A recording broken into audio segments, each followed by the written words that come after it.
What's going on, Broncos Country? Welcome into a live Broncos breakdown. Matthew Peterson here, hanging out with you guys in the dog days of the offseason. So everyone watching right now, pat yourself on the back because you are a diehard football fan if you are craving content all year long. So we have a lot of ground to cover on today's show. We're going to explore a pretty wild idea of Dalvin Cook and DeAndre Hopkins both coming to Denver. While it's very unlikely, it's June, so why not have a little fun with a segment like that? Plus, we're going to talk about some make or break candidates for 2023 because there are some players out there who are not guaranteed a roster spot past this season, and they really have to show it this upcoming season. And then we wrap up the show with a live mailbag. So if you have any questions, I've already seen a couple questions in the chat, hashtag Broncos, or if you want to super chat, guarantee a spot on screen, you can go that route as well. Now, shout out your city. Let me know where you are tuning in from today. Everyone that gets in the chat is going to give a shout out. So let me know where you are watching from, whether it's in Colorado, whether it's on the West Coast, the East Coast. Always good to see Broncos Country is a country and not just Broncos State or something like that. We've got Hawaii in the house. Ernesto is tuning in from Brazil. Obrigado. We've got Utah from Rob. We have Kansas City, as always, from Ramon. Good to see you, Rivera. Tyrone's watching from Iowa. Noel's in Guam. Destin, Florida. Greensboro, North Carolina. Rob watching from Albuquerque.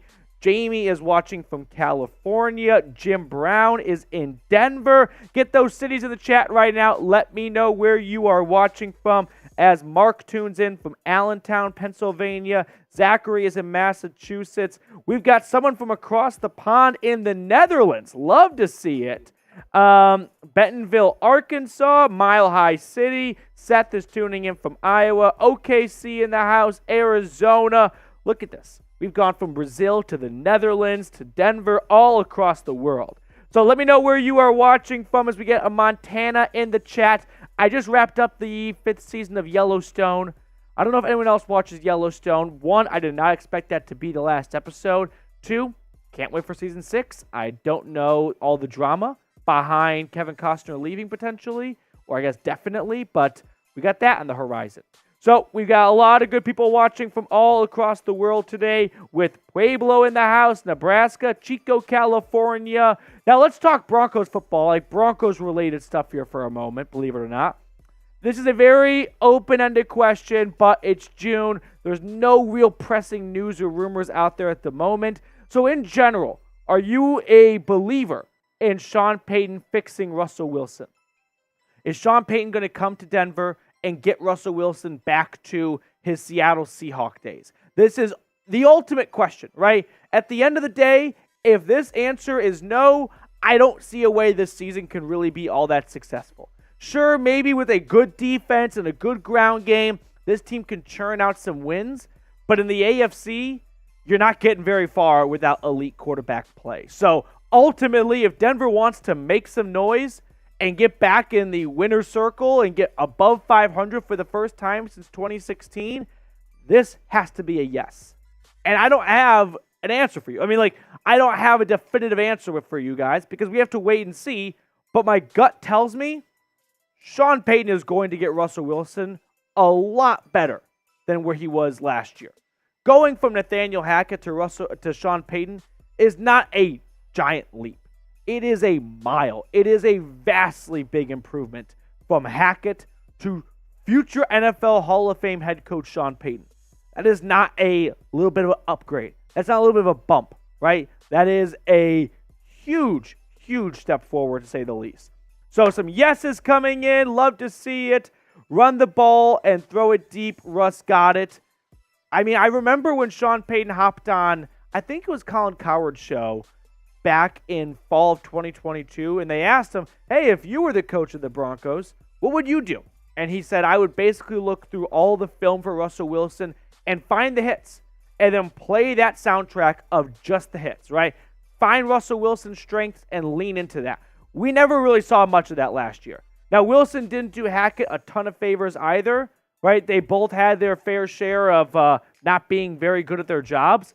But I think Sean Payton is going to get the best out of Russell Wilson. If there is one man for the job, it's Sean Payton. That much I am sure of. So, in Sean we trust coming in. Good to see that. Broncos Super Bowl this season.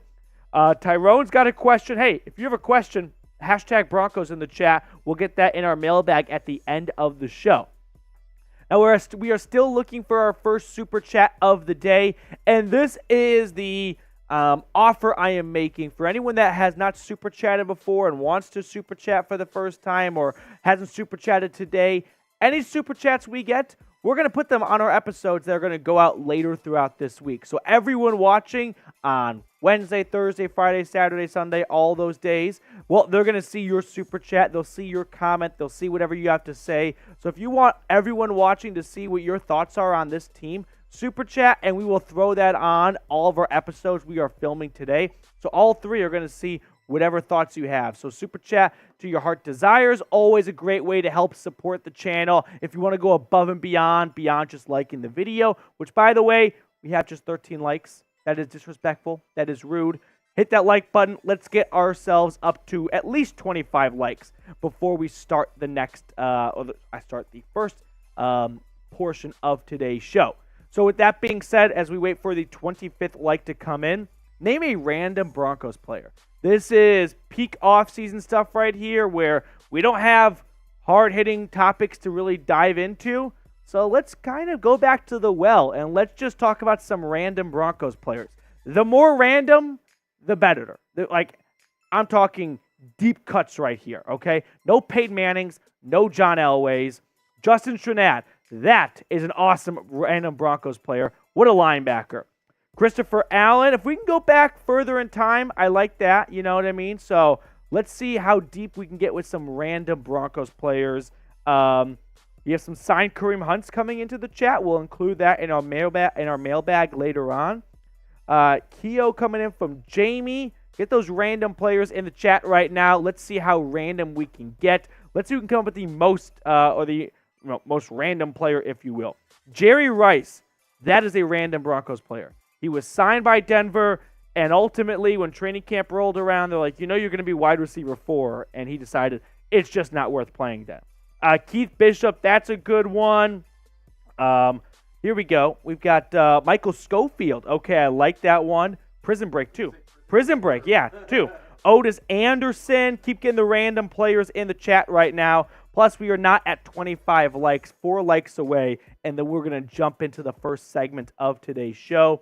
Deetrin Smith, Jay Johnson with a good pull right there. Rob Babbers, Monty Ball from Jamie. That's a good random player. Royce Freeman's going to be an all-time random Broncos player, I feel like. Tony Dorsett, okay, from Tony P. We are 3 likes away from 25 likes. Hit that thumbs up button if you love Broncos football. We have Crockett coming in, Jason Elam. Get those random players in the chat. Now, we do have a mailbag at the end of the show. We've already got a couple questions in, but if you have a question related to anything under the sun with this team, feel free to ask it in the live chat. Use hashtag Broncos in your question, though, at some point, the beginning, the middle, the end, and that way our software and producer Trace can pull that and put it on screen. If you don't want to stand in line, you don't want to be standby, and you want to cut to the front, Super Chat guarantees your question gets on screen, and we'll put it first. So Super Chat if you want to get a question on screen, no questions asked. And if you want to support the show, if you like all the free content we do here, Super Chats are always greatly appreciated. Eric Decker, that's a good one. Al Wilson, love that. All-time linebacker. Sammy Winder, Andre Townsend. Okay, we got some good players going to the chat right now. This is just guys being dudes in June, right? This is what football fans do. We just talk about random players from like 10, 15 years ago. Specifically, like wide receivers 4 always hit different. Trinity Benson, like random player. Never played a regular season snap, though, so I don't even know if he really counts. Jake Plummer, Jake the Snake, okay. Now, here's what we got coming up on today's show. The latest news and rumors talking about a pretty far-fetched, wild idea, but it's June. Why not have a little fun on the show? And then some boom or bust, make or break caliber players for 2023. And then that live mailbag at the end of the show. So all that's coming your way. If you want to get on screen, Super Chat. There it is from Ronald Putnam. Stole the words out of my mouth. Let's throw Ronald's super chat on screen, producer Trace, and then we'll jump into the first segment of the show. What's going on, Ronald? Hi, Matthew. Hello, Ronald. To make the cap work, do you think the Broncos would trade a wide receiver for Jacobs, since in the same AFC West? Odds. So the salary cap for starters is always a myth, but it is somewhat real as well. In fact, our producer today, Trace Gerard, one of the best in the biz, he knows that the cap is a myth. The Saints always just kick the can down the road. But basically what it means, though, to make the cap work is if you wanted to trade for Josh Jacobs, which if any team did, they would immediately give him a new contract. Otherwise, I don't see the logic in trading for a running back who has just 1 year left on his deal. And if you didn't have a ton of cap space and you wanted to keep that cap hit low, you can always do a couple of things. One, you can put a lot of money into signing bonus to lower the cap hit. Two, you can slap void years on. Now, what void years are, if you're unfamiliar with it, it's mythological years on the contract. Meaning they could sign a 3-year contract for $30 million. That's $10 million a season. But if you didn't have $10 million in space, well, you can make it 5 years. But he's not going to play for 5 years. But you get to stretch those $30 million over 5 seasons. So in that regard, you can always make it work. But you're ultimately going to be paying a player who's not on your roster the last 2 years. It's kind of like the Bobby Bonilla, if you will, or Bonilla, whatever, for the New York Mets every July 1st. So that answers the first half of your question. Do you think the Broncos would trade a wide receiver for Jacobs? I don't. That's a big player swap within the division. Like, interdivision trades are already super rare. I think if a trade did happen, and it's very unlikely, it would probably just be draft picks. But it's already super rare. I guess we can't rule out Vegas wanting to get a wide receiver. Although if you're Vegas, do you want a wide receiver or do you want a future asset that would be a lot cheaper and under contract for a lot longer? Probably the latter. Odds, -1. I hate to burst your bubble, Ronald. I just do not see a way Josh Jacobs gets dealt to Denver for a lot of reasons. It's not just because it's the Raiders and the Broncos having to come together for a deal. I just don't think Denver would have interest in trading for Josh Jacobs ultimately. Right? He's never gone over 5 yards a carry in his career. He was a flash in the pan last year. I'm not a big believer in Josh Jacobs having that sustained success for the duration of the contract. Denver would have to award him. So for that reason, I'm out. Ronald, thank you so much for the super chat. We will throw that on at the end of our next episode right here. That sound good? Okay, so with that being stated, we're going to jump into the first segment of today's show. It's a bit wacky. It's a bit out of the box, but you know what? It's June. Why not have a little fun on the show while we get through the dog days of the off season? So if Trace has the green light for me, let's jump into a live Broncos breakdown.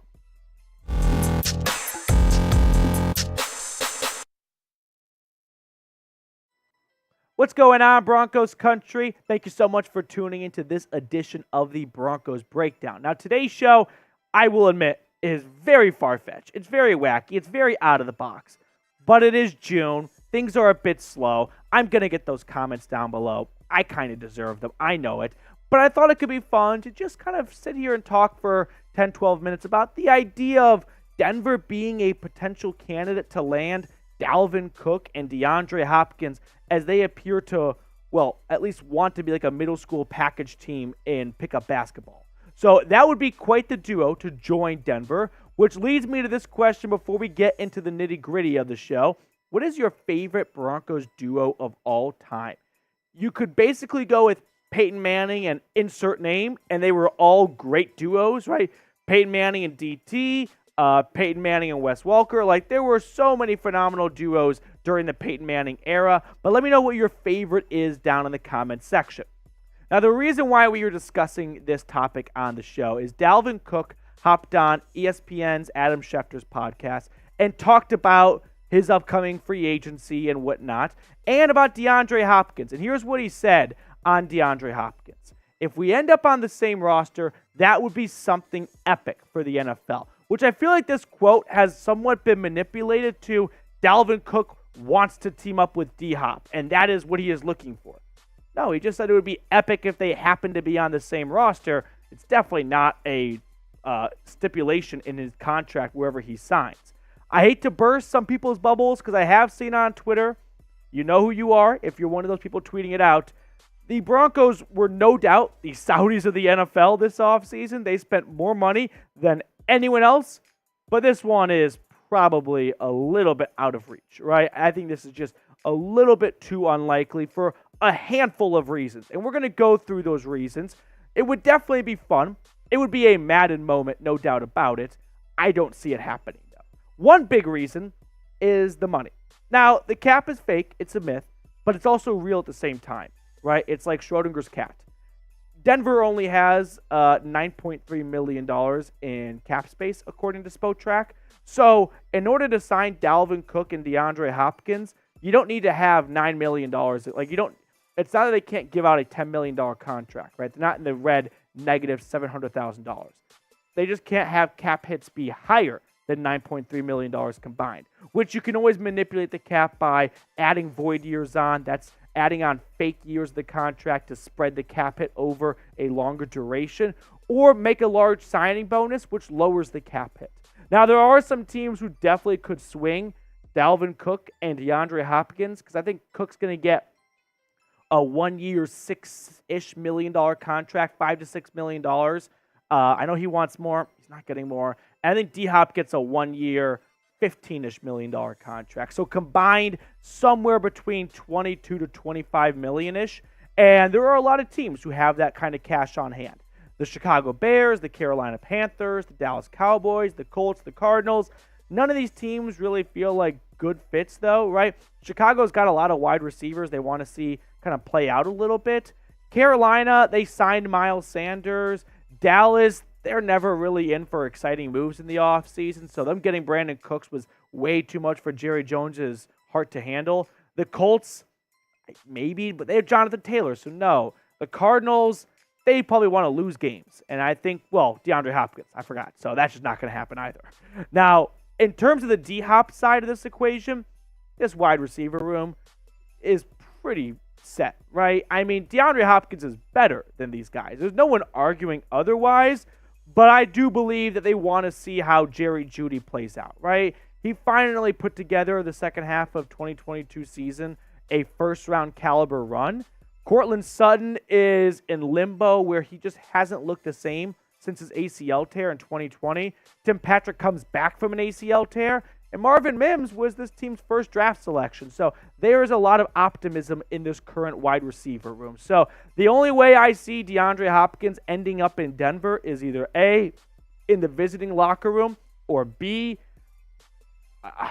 Sean Payton and George Payton decide, let's get your popcorn out and let's make some moves and let's trade one of these wide receivers away, get a pick, and then sign DeAndre Hopkins because we'd rather have a pick and D-Hop than one of our current wide receivers. But that seems like a lot of shuffling, a lot of movement. That's just not going to happen most likely. But we have seen George and Sean Payton make some blockbuster moves already together. And then, of course, George Payton trading for Russell Wilson. So you can't quite rule them out for any big move, but this one seems just too rich for them.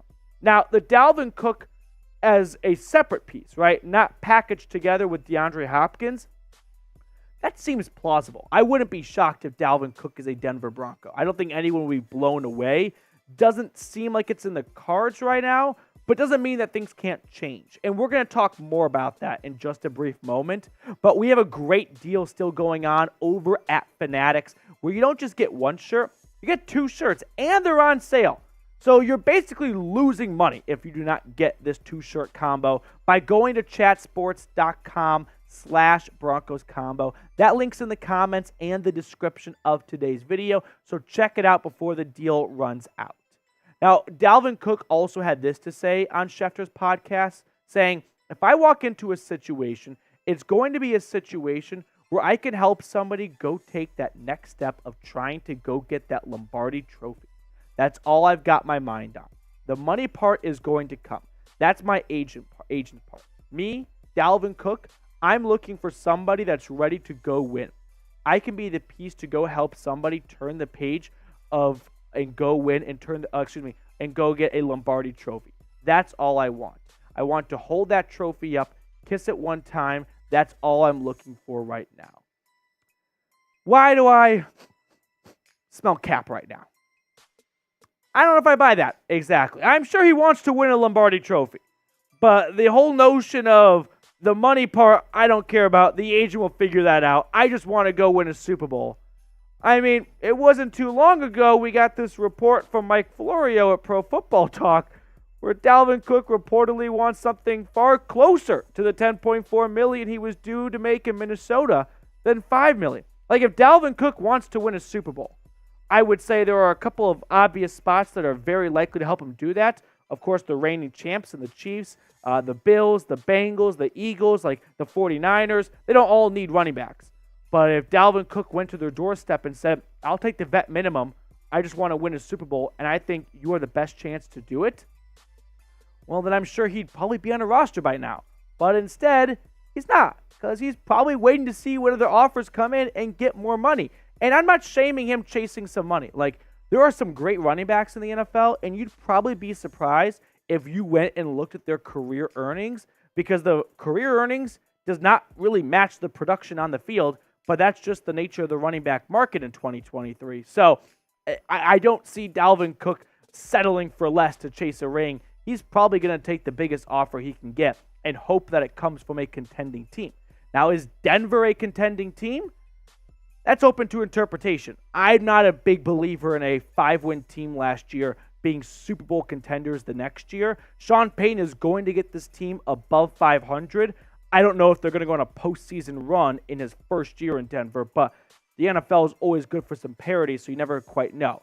Now, when it comes to Denver's running back room, when training camp rolls around and the coaching staff and the medical staff and the trainers get a much better idea of when Javonte Williams is going to return, I'm guessing they will start doing some bigger homework on Cook if he's still available, right? If training camp rolls around, it's August 1st, and the medical staff and the trainers go to George and Sean Payton and say, you can expect to get Javonte Williams back week 3. Probably won't be 100% until week 4 or week 5 or something like that. Well, maybe now that they have that information, they go, now that we have all the facts, we're going to make a more informed decision on whether or not Dalvin Cook is a good fit for us. Now, when you look at Cook over the last 4 years, 4 consecutive seasons of 1,000+ yards, but you can see that average dip down. Dip, right? Going down from 5.1 in 2020 to 4.4 in 2022. I like Dalvin Cook in a committee if that's what Denver's plan is for 2023, right? To have a committee backfield. If that's the plan, then by all means, Dalvin Cook is a great addition to your committee. If you want to sign Dalvin Cook to be your lead horse, your lead bell cow back and give him 250 carries, probably not a good idea, because we just saw that last year in Minnesota and he led the league in rushes for 1 yard or less. So for that reason, I'll be out. But in a committee backfield, if Javonte Williams does miss a good chunk of time, which is up in the air at the moment, Perine and Cook could be a very formidable duo until Williams returns to help this run-first offense. And believe me, Sean Payton and George Paton did not just sign Mike McGlinchey and Ben Powers to throw the ball 35, 40 times. So what do you guys think? Should the Broncos sign Dalvin Cook? I made my case clear. If it's in a committee backfield, by all means, knock yourself out. If they have aspirations to make him a bell cow back at this point in his career, I'm not interested. Now, what I am interested in is the awesome NBA draft coverage we have here at Chat Sports.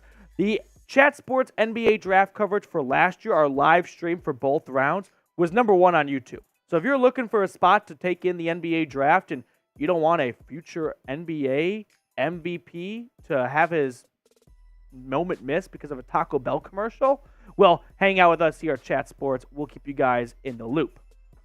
Before we get on out of here, we're filming today's episode during our live show, and I want to give some shout-outs to those of you that super chatted to support the channel. Ronald Putnam asking if a trade for Josh Jacobs could include a wide receiver. To keep it short, I feel like Vegas would want to get assets over a wide receiver. I'm not saying it's impossible for an interdivision trade to happen. See TJ Hawkinson, but I definitely wouldn't bet on this one. I would give it like a negative 1% chance. Slap yourself. Very kind. I don't know if you already answered this, but do you think the pressure is on Payton and the Broncos to have a winning season after the Nuggets won their title? Sean Payton definitely did not hide away from the fact that that championship buzz in the city right now, from the Avs to the Nuggets, is contagious, and they want to be next. And if it's between them and the Rockies, they definitely had the leg up. And that's not saying a whole lot, but I do believe Sean Payton has some pressure to win, not so much because of the Nuggets, right? Walton Penner didn't hire him in February because the Nuggets were really good. They gave him a lot of money because they did not just buy the Denver Broncos for billions and billions and billions of dollars to continue to be a losing team. So that's where the pressure is. I don't think the Nuggets are really, towering over his shoulder or anything like that. Make sure to subscribe if you enjoyed today's show and you're looking for a go-to Broncos YouTube channel. We are your home. Thank you guys so much for tuning in. We'll see everyone later. What do you guys think? Should the Broncos sign Dalvin Cook? Yes or no? Tyrone says no. Garett Ringy's in the chat. Good to see you, Garett. Garrett's a legend here at the channel. He's going with no. D's Polo says yes. Tim Stark says, I'm not quite sure. We've got Canada in the house, though. We got some questions already coming in right now, so we do have a mailbag coming up later. Hashtag Broncos.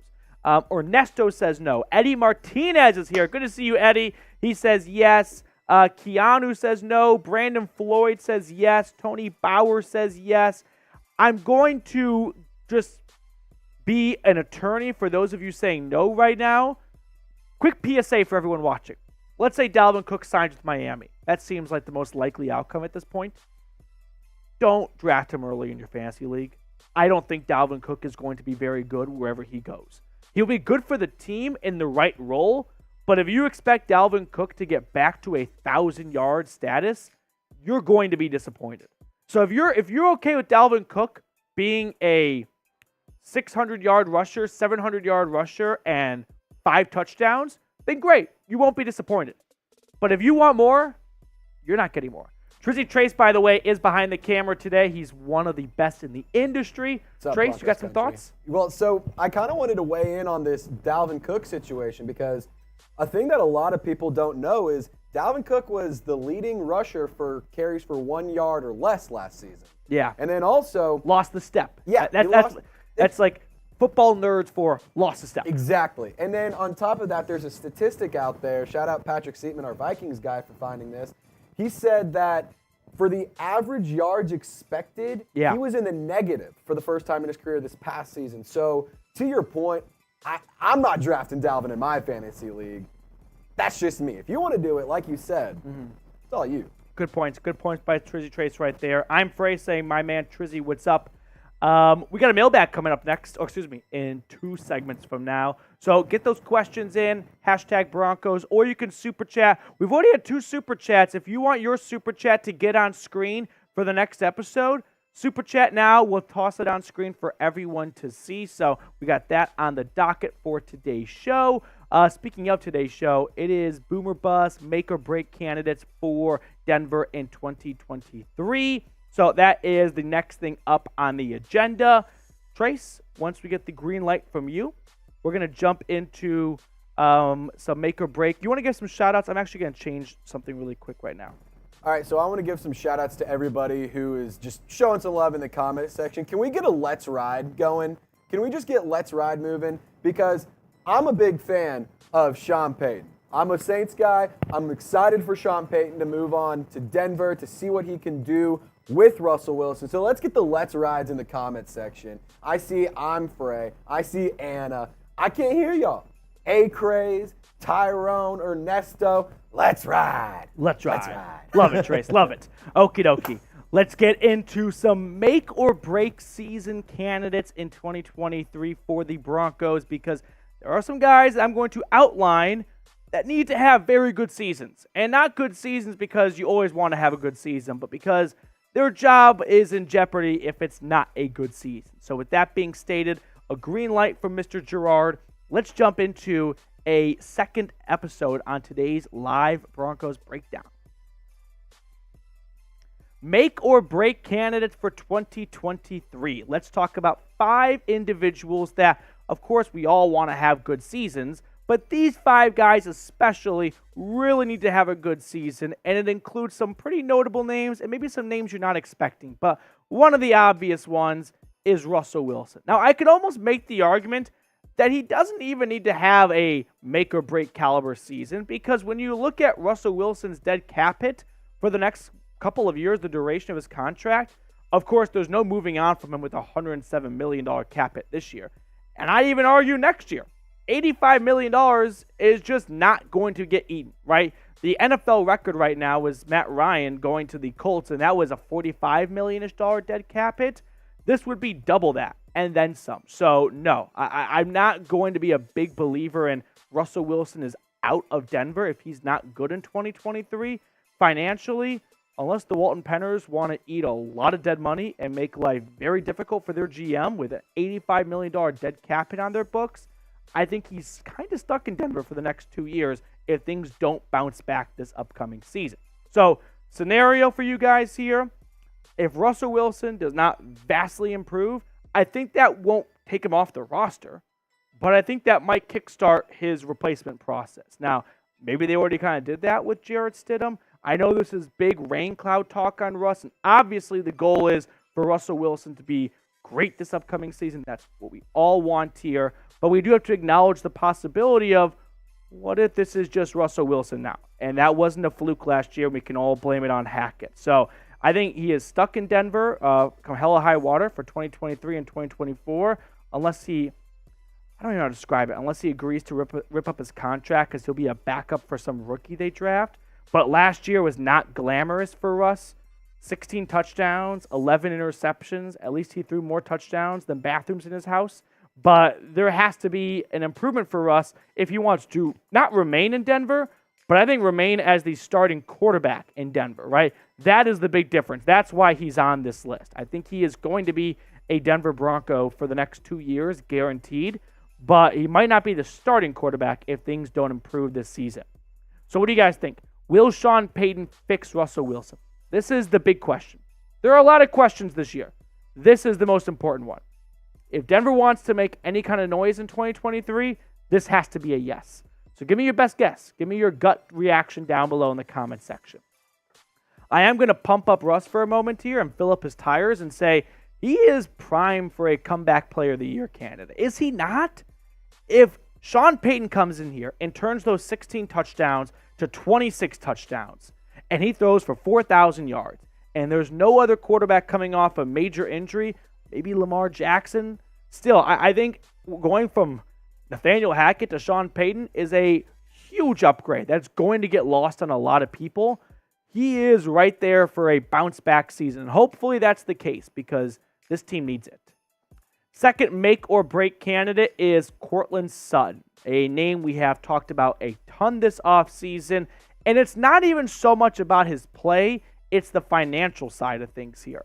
I know we are looking way ahead, but just bear with me for a moment.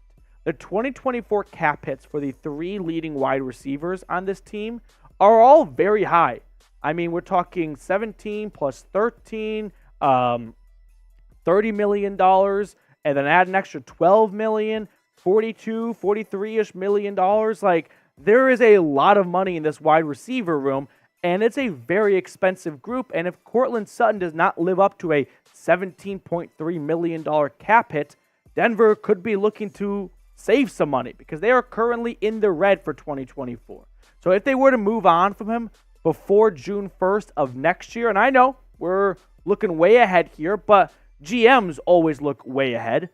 His cap savings is $9.6 million, and then they could split that dead cap hit if they wanted to release him after June 1st. So for Courtland Sutton, it's a boomer bust season, right? I think he's either going to be a 1,000-yard receiver or he is packing his bags, and they are turning to Jerry Jeudy and Marvin Mims moving forward, right? I think they are going to go younger and reset and not have a $17 million cap hit wide receiver for a guy who put up, let's say, 800 yards and like 4 or 5 touchdowns. He's got to really break out and show that he was worth that extension. Otherwise, unfortunately, Sutton's time in Denver could be coming to an end. Now, we're going to look at 3 more candidates in just a moment, but we have a sub battle going on with our Chiefs channel here, and I was pulling up the YouTube numbers, and so far this week, we have picked up 101 subscribers, so shout out to all of our new subscribers, but the Chiefs report is right on our tails, and unfortunately, Kansas City has dominated Denver in AFC football for the better half of a half decade now, more than that at this point. So if you're tired of losing to Kansas City, let's start stacking some victories up now and bring that momentum into the season. Hit that sub button down below to beat the Chiefs, and in return, you get free Broncos YouTube content. My third make or break candidate is Randy Gregory. This one is an obvious one, right? For a lot of reasons. But the first thing is the financial side of things here, because I know Randy Gregory got a 5-year, $70 million contract, but only $28 million was guaranteed. So they can get out relatively easily if they wanted to. Like, if they were to cut him like Courtland Sutton before June 1st of 2024, the cap hit, by the way, is $16 million. That's not a small number. His dead cap hit, though, would just be $6 million. Teams will eat $6 million, no problem. Like, that's not too big of a number to stomach. The cap savings is $10 million. So if you don't see these numbers from 2022 have a complete turnaround, instead of playing in 6 games and putting up 2 sacks last year, Randy Gregory, he needs to pump these numbers up, because we'll show you what he did last year for Denver, and these numbers need to balloon if Denver's going to keep him on their books for a $16 million cap hit if he is still a player who cannot be available for at least a majority of the games. We'll start there. And then also be this team's #1 edge rusher. Like, that was the decision George Payton made. It kind of came down, it felt like, to Randy Gregory or Von Miller. We'll never quite be sure how in Denver was on bringing back Von Miller. But ultimately, Randy Gregory was George Payton's #1 free agent target, right? That's who he broke the bank for. He has to have a breakout season this season if he wants to stick around at Mile High. So for me, I'm putting the bar at 8 sacks, or Randy Gregory is a 2-year Denver Bronco, and that is it.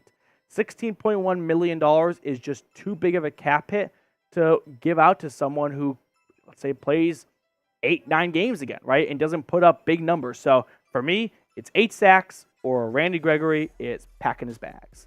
Now, who do you think will lead Denver in sacks this year? I think I'm going to stick by my prediction for the last couple of weeks.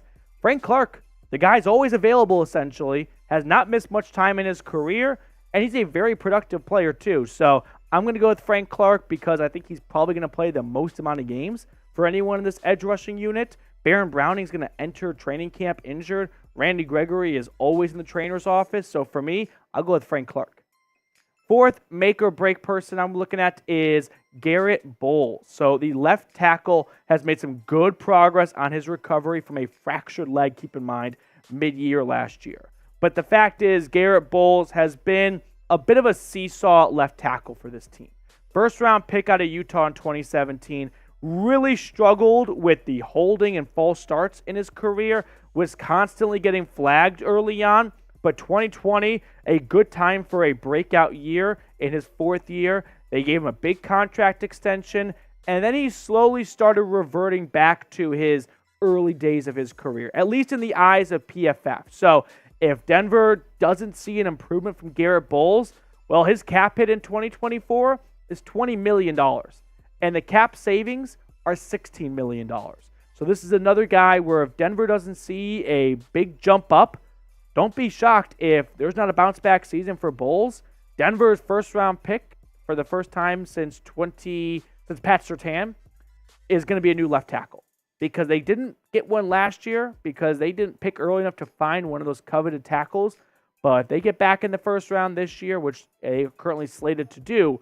Won't be surprised if they decide to save $16 million and then draft a new left tackle who they can have under a rookie contract for up to 5 seasons. Now, left tackles are cornerstone pieces. You don't really want to play with them too much, right? You like to find something long-term. So if Bolles looks good, they might be happy with eating $20 million of cap hit, even if he doesn't live up to that contract.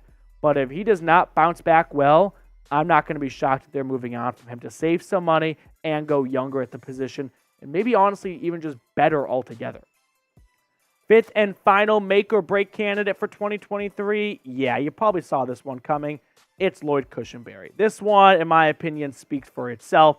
It's not make or break for Cush in Denver.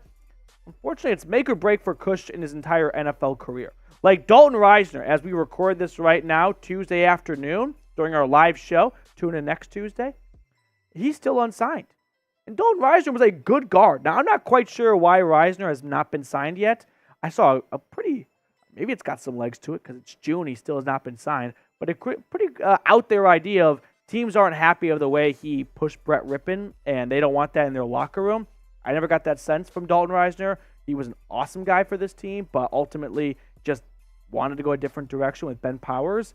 But the point is, for Cushenberry, this is a career year for him. If he gets a chance to start at center, he needs to show that he can continue to play in the NFL, because right now he is closer to ending his career than getting a big contract after this upcoming season. Before we get on out of here, we got a super chat from our live show. I just want to give some shout outs to and give some credit to Moses Sarabia. If Russ isn't top 10, do we trade up to get Caleb? Really difficult to answer that question without knowing exactly where Denver is picking. I mean, Carolina jumped from 9 to 1, and it cost them a lot.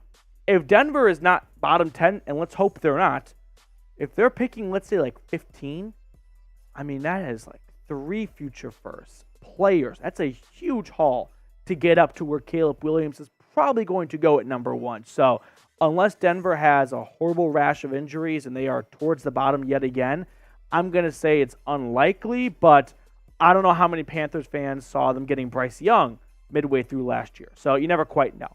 Appreciate the super chat, though, Moses. Thank you so much. And hey, if you made it to the end of the video, type me down below in the comment section. It's always good to see who the diehards here are at the channel, so I can get a good pulse, a good sense of the real ones and the MVPs of the Broncos breakdown. We've got Tyrone saying me, Garrett says me, Addie says me, Rob says me, Anna Underwood says me. Love to see it. Tyrone thinks Zach Allen will lead the team in sacks this year. Got 5.5 sacks last year, had a hand injury, caused him to miss the last 6 or so weeks of the season. Denver certainly paid him to be a player who can lead this team in sacks. 3-year, $45-ish million contract. You don't give that kind of money out for 4 or 5 sacks for a defensive end, right? They are looking for him to be somewhere in that 8 to 10 sack range. So hopefully Zach Allen could have a big season, because he has definitely kind of flown under the radar. Maybe we should do a whole video on Zach Allen. What do you guys think? Kind of dive into a not like name-popping free agent signing, but there was a lot of dollar signs and some commas included in that contract.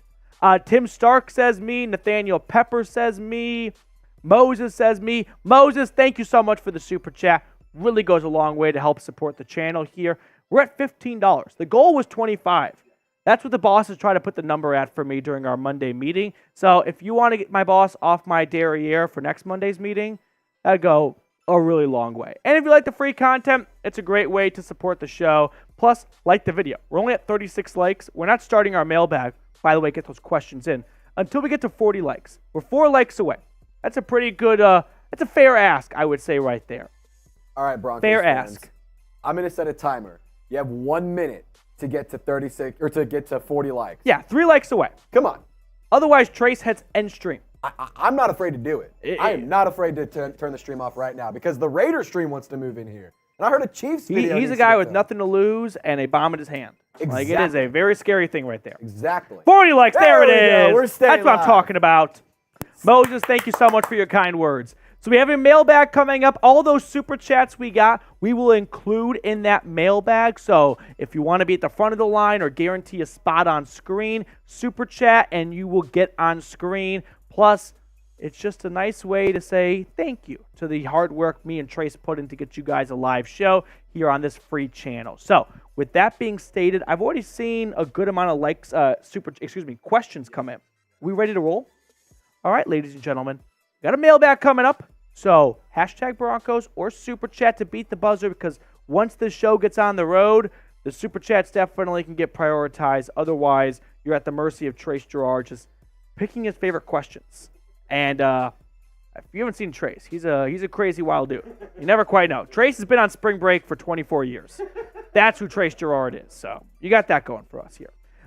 Here we go. Let's jump into a live mailbag.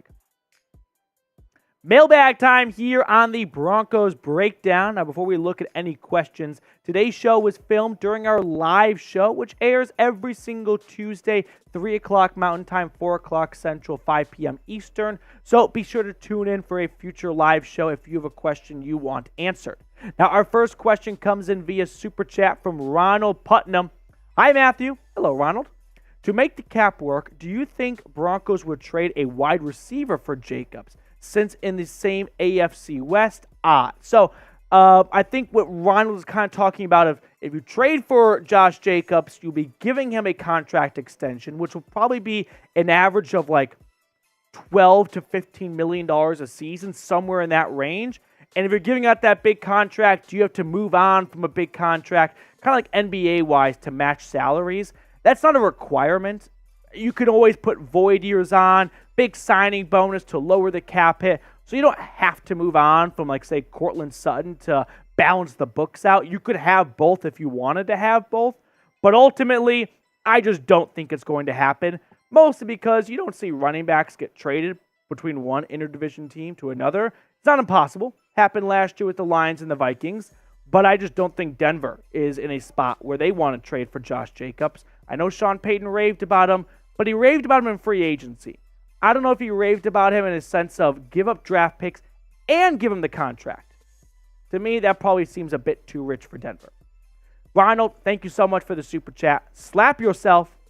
I don't know if you already answered this, but do you think the pressure is on Payton and the Broncos to have a winning season after the Nuggets won their title? I think there's something in the air, right? Something in the mile-high air of the Avs won last year, the Nuggets won this year. Who's next, right? Looking at you, Broncos, because it's not going to be the Rockies, and I have no idea if the Rapids are any good or not. So there is probably a sense of, hey, this is becoming a city of champions, and we're not going to settle for another losing season. And if so, we'll take our attention over to the Avs and the Nuggets, right? We'll go over to Ball Arena. It's still the NFL. NFL's always king. There are certainly maybe some pressure in the air in April and May, June, whatever. June specifically when the championship is won. But by the time September rolls around, that's kind of behind you. And I don't think that's going to be lurking over Sean Payton's shoulder when he's game planning for week 1. Moses with the super chat. Thank you so much. If Russ isn't top 10, do we trade up to get Caleb Williams? This is a tough question to answer because I don't know where Denver's picking, right? If I knew that, then I could have a good idea of what a package could look like. If you want a blueprint, look at what it cost Carolina to get from 9 to 1. If that was Denver, let's say Denver picks 9. The equivalency would be Jerry Jeudy gets traded, and DJ Moore is better than Jerry Jeudy at this point. So it'd probably have to be Jeudy and, like, you know, another player, say Caden Stearns, okay? And then 2 firsts and a second and like a fourth or something. Like, that's a big haul for Caleb Williams, who won't have a ton around him. So if Russ isn't top 10, do they trade up to get Caleb Williams? If this team is not picking top 10, I don't see a way they can move up to get to the number 1 spot. And I think that's where Caleb Williams goes. And I just don't see Sean Payton really bottoming out this first year and being a bottom 10 team in the NFL and picking top 10. So to me, I don't think the stars really align for Denver to move up and get Caleb Williams. Plus, if you're George Payton, like, you are signing your death certificate as a GM if you flame out on Russell Wilson and then you trade more future first to get Caleb Williams. And if he doesn't work out immediately, you're out of a job. Prison Mike, thoughts on bringing back Dalton Risner, the Dementors. Dalton Risner. Not like terribly opposed to this idea. When you look at Denver's offensive line here, they wouldn't, like, they're not signing him to play left guard. That's Ben Powers now. But what if you signed Dalton Risner because you didn't expect him to be a free agent in June, and his price tag is dropped, and you could move Lloyd Cushenberry out of the lineup, put Quinn Miners over at center, and add Dalton Risner at right guard. Bolles, Powers, Miners, Risner, McGlinchey. That is a completely turned around offensive line. You added 2 new faces. You get Bolles back, and hopefully Miners and Reisner can stay healthy. That is a very good offensive line. So if Dalton Reisner wants to come back and Denver's willing to pay what he's looking for and it's not too much, I wouldn't be upset about the idea of Miners moving over and Reisner going to right guard. So what do you guys think? Should the Broncos re-sign Dalton Reisner and kind of gerrymander this offensive line a little bit, shuffle the deck up? I mean, if the money works, fine by me. Now, if Dalton Reisner can find more money elsewhere and Denver doesn't want to match that, I've got no issue with moving forward with this current offensive line. But come on, I'd be lying to you if I said that having Cushenberry in the lineup over Reisner is a better move for that team. Garrett Ringy, what's going on? Could we trade Judy or Sutton plus a second rounder for Hopkins or Diggs? What would be the salary cap?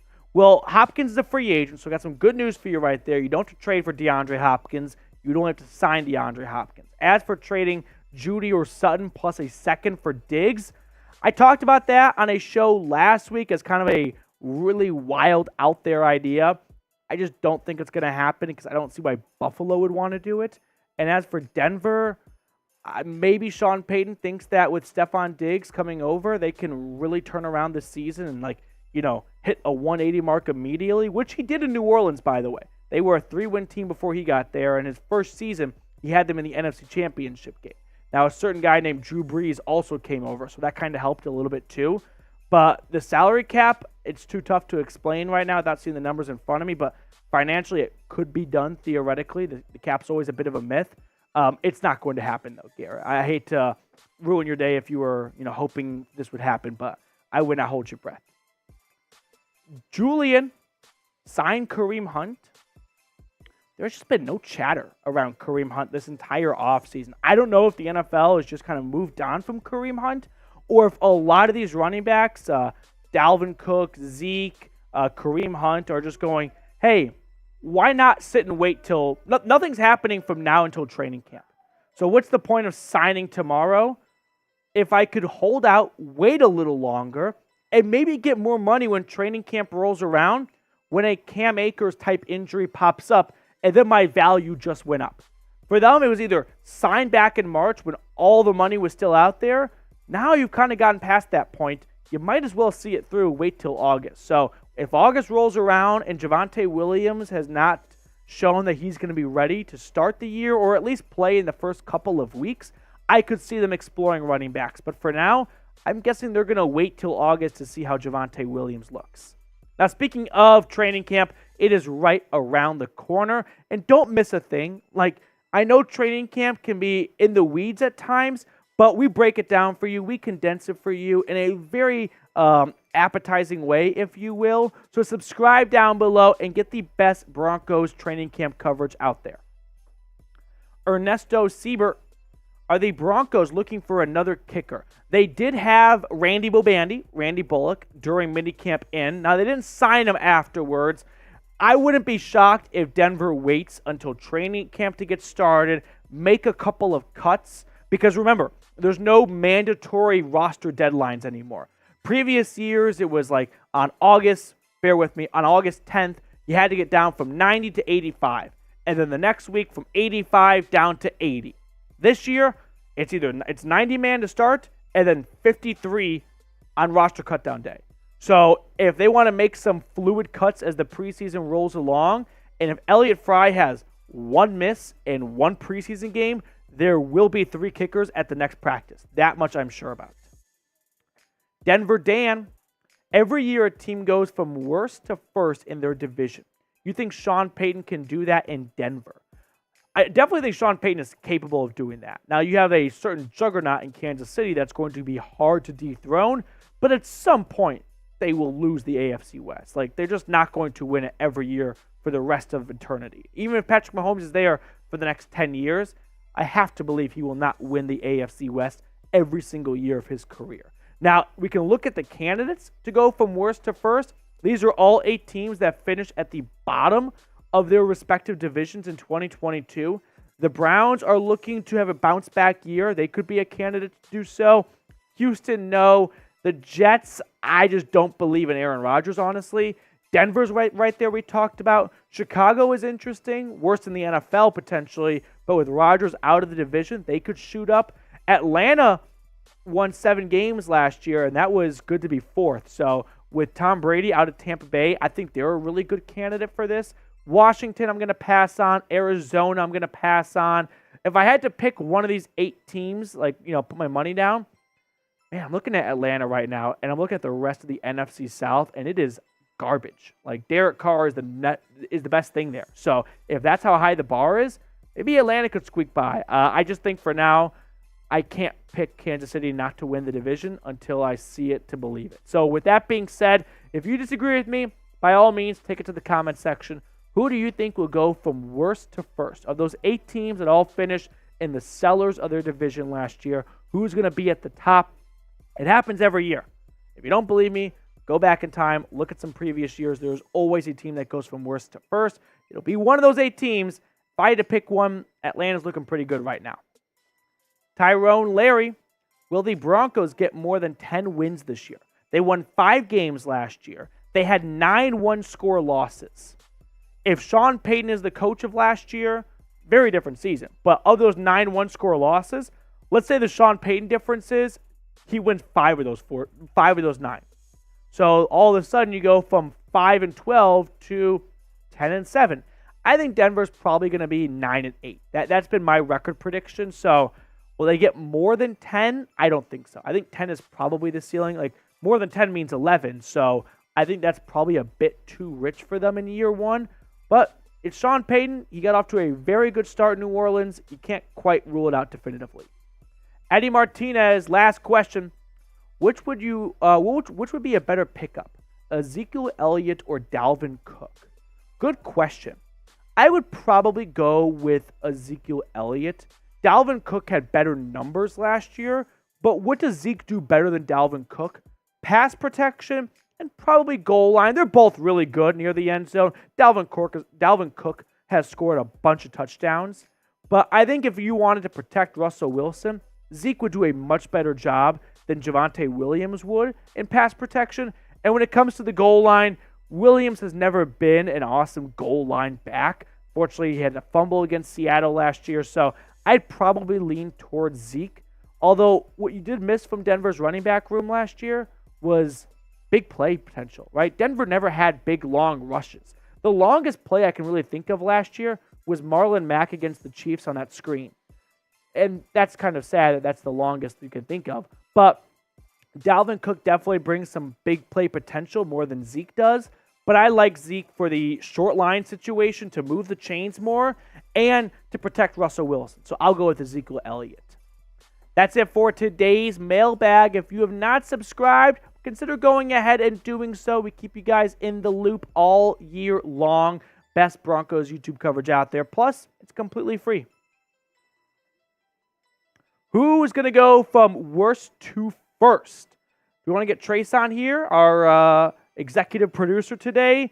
I've got some homers in the chat saying Broncos. I see a Browns. I see the Falcons. I know it's fun to say the Broncos, and believe me, I wish I could. But I feel like if I did that, nothing I say could ever be taken too seriously because I would just be Mr. Homer all year long. Mm-hmm. And in my heart of hearts, I just don't see Denver dethroning the Kansas City Chiefs this year. Maybe next year. Sean Payton's second year, kind of gets his own guys in there at that point. But for now, I'm probably going to go with Atlanta's a very good option because the division had 3 7-win teams in it last year. There's no juggernaut in the NFC South right now. Trace, you're a Saints guy, so I'm sure you don't like my Falcons pick. But who do you think is going to go from worst to first? I mean, as a Saints guy, I even say this as a fan. The Falcons did a lot. The Falcons made a lot of very good moves. Their defense was one of the bigger issues that they had last year, and they did a lot to give that a facelift. Yeah. Brought in Bijan Robinson, Desmond Ridder year 2. I just think that there's a little bit more stability and a little bit more structure in Atlanta, which I hate to say it, but the Falcons could be a team that gets slept on a lot. And I do think the Saints have the capability to win the division, but the Falcons are a team that I definitely I think that they're a sleeper. I will think they're a sleeper team. Which of the 8 would you pick? Depending on how Justin Fields goes. The Bears is a good one. I kind of like the Bears because I'm not buying the Lions hype. Yeah, I'm not with you buying there. the Lions hype. The bright lights, I don't buy it. They don't have Jamal Williams. I don't buy it. I'm with you. But Yep. Justin Fields needs to take steps. Okay. Stupid Siri. Siri. Okay, so if we don't get another super chat in, let's say, the next 60 or so seconds, we will have to sign off. It's a busy day here at Chat Sports with the NBA draft just around the corner. A lot of content getting produced and pushed out. But if we get super chats, we get to hold on to the studio for a bit longer. So if you want to keep this conversation going, you want to talk more shop, if you want to bring up a topic for the whole group to discuss, super chat, we'll throw it on screen and we'll chop it up with you guys. Otherwise, we will have to sign off. So I'll start a timer now, and we'll see where it goes. I'll give some shout-outs in the meantime, though. Guys, we're also only $10 away from hitting our goal. Yeah, that'd be pretty nice. I would love for I'm us a to hit the goal-setting goal. guy. Because here's, in the world, as you were saying earlier, Petey, Yeah. in life you can't control a lot of things. You can't control the outcome of the game of Chiefs versus Broncos. But what you can do is control when the Chiefs get to come in and film their next video. So if we get a $10 super chat, they gotta wait. Exactly. So I'll put that out I there. love Javante. Who is your dark horse team for this year? I think the Bears are going to be a lot better than they were last year, and that's not saying a ton. They were the worst team in football. But Justin Fields loved to air out the football, and he had no one to throw to. Now he does in DJ Moore. Still some questions around this defense, but the Bears are definitely a dark horse for me, and also at a not very intimidating NFC North. No Aaron Rodgers anymore. If the Lions are the best team in the division, then that means it's up for grabs. So I think the Bears would be my dark horse. I think the Browns are definitely going to be a contender in the AFC. Deshaun Watson's likely going to get back to that, Houston Texans form when he led the NFL in passing, and they made a lot of additions this offseason. So I think the Bears and the Browns are my dark horse team. I think they fit the dark horse mold. For Denver, it's not that I don't want to toss them in there. I'm just trying to think outside the box a little bit because Denver definitely meet the criteria. 5 wins last year. You add Sean Payton, and if he coaches this team up and all the talent they have on it, yeah, they could definitely make some noise. It's just this AFC West is tough. Like 4 games against the Chiefs and the Chargers. If you could drop all 4 of those games and still win every other game and have a great season, but that's not very likely. And the fact is, you probably run into some momentum, or get into some momentum and then run into the Chiefs or the Chargers, or even the Raiders. Like, they've had Denver's number for quite some time. There is no team in this division that I can confidently say Denver will sweep next year because you have Patrick Mahomes, you have Justin Herbert, and then you have the Raiders who, for one reason or another, has been the big brother in this rivalry the last 5 or so years. Okay, minute gone by, no super chat coming in, no harm, no foul. Thanks so much to all of our super chatters today. And of course, thanks to everyone who tuned in. Really appreciate you guys taking some time out of your day to come hang out with us here on a Tuesday afternoon. Means more than you could ever imagine here because a lot of work gets done here to get you guys a live show. So thank you so much for taking time out of your day, hanging out with producer Trace and I. We're going to sign off. We're going to see everyone later. Enjoy the rest of your day and go Vols against LSU tonight.